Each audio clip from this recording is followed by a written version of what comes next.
The speaker's gender is considered one of the most important social factors in the variation studies, which are focused in the way that language varies and changes in communities of speakers, and concentrate in particular on the interaction of social factors such as the speaker's gender and linguistic structures such as the words used when speaking. However, it does not have a uniform effect on variables because gender is not directly related to linguistic behavior but instead reflects complex social structures. In the majority of sociolinguistic studies that include a sample of males and females, there is an evident difference between the linguistic behavior of men and women. The conclusion that we can draw from this is that usually women use fewer stigmatized and non-standard variants than men from the same social class. This is something we'll address later. Also, like age, sex is a biological category that serves as a fundamental basis for the differentiation of roles, norms, and expectations in all the societies. And it is these roles, norms, and expectations that constitute gender, the social construction of sex.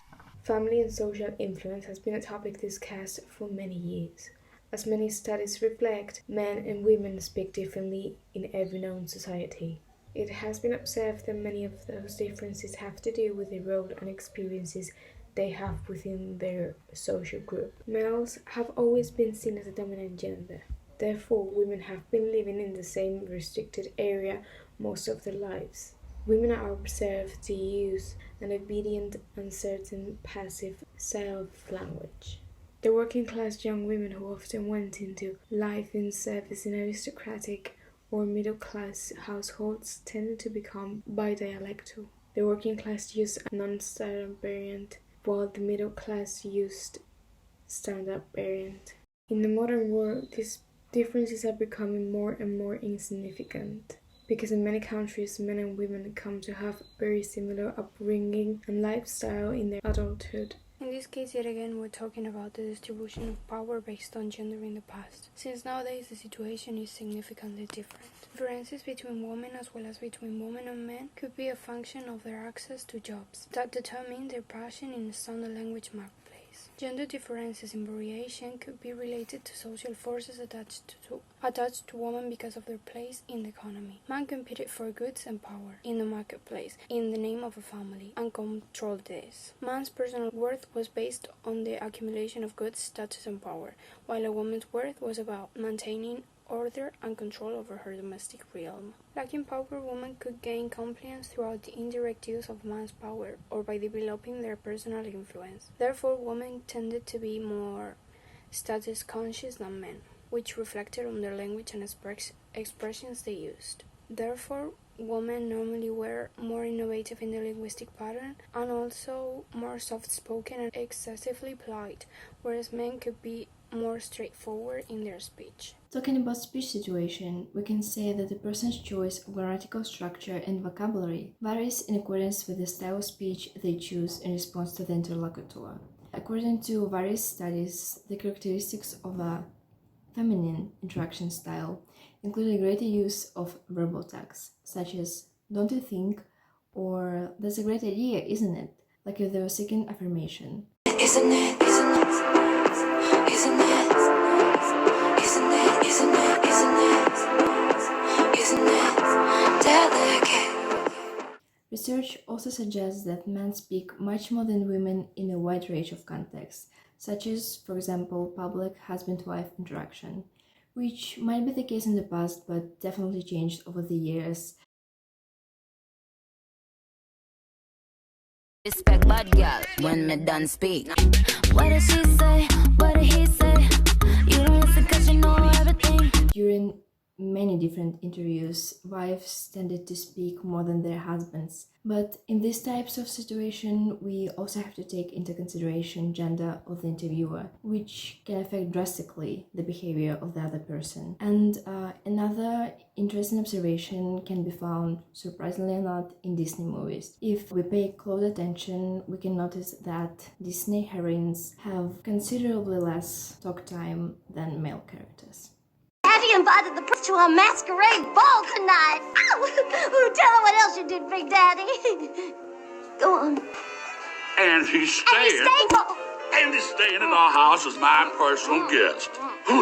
Language is not simply used for the communication of ideas, but also for the creation and maintenance of environment. It impacts our view of the world. The words we choose to describe men and women play a huge role in gender differentiation. Most of the English words are gender neutral, and yet some of these words become related to one of the genders. For example, while men are being presented as assertive and talkative, women are often called bossy and chatty, which is almost dismissive. As we can see, men tend to be described with more serious words, and that yet again leads us to the power and status distribution.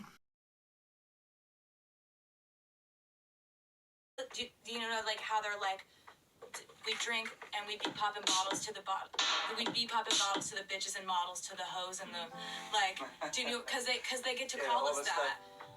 They get to fucking call us that. The next topic we're going to discuss is gender awareness. And in the modern world, as we keep fighting for equality, the gender-neutral language gains its importance in English. The main focus of this process is to replace male words we use for both men and women with neutral options. Some of the examples are foreman, supervisor, chairman, chairperson, policeman, police officer.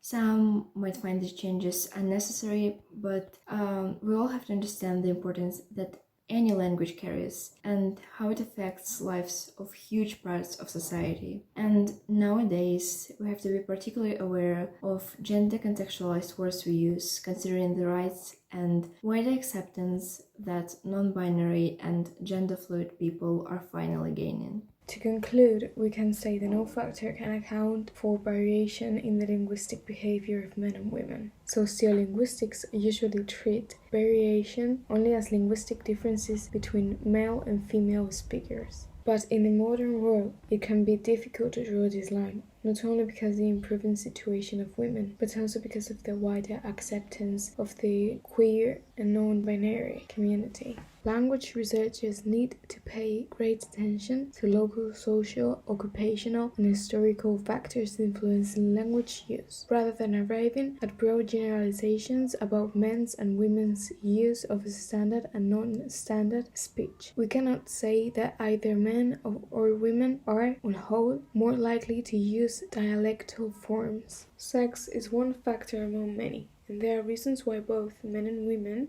in different contexts and for different reasons, preserve or abandon features of their traditional regional language varieties.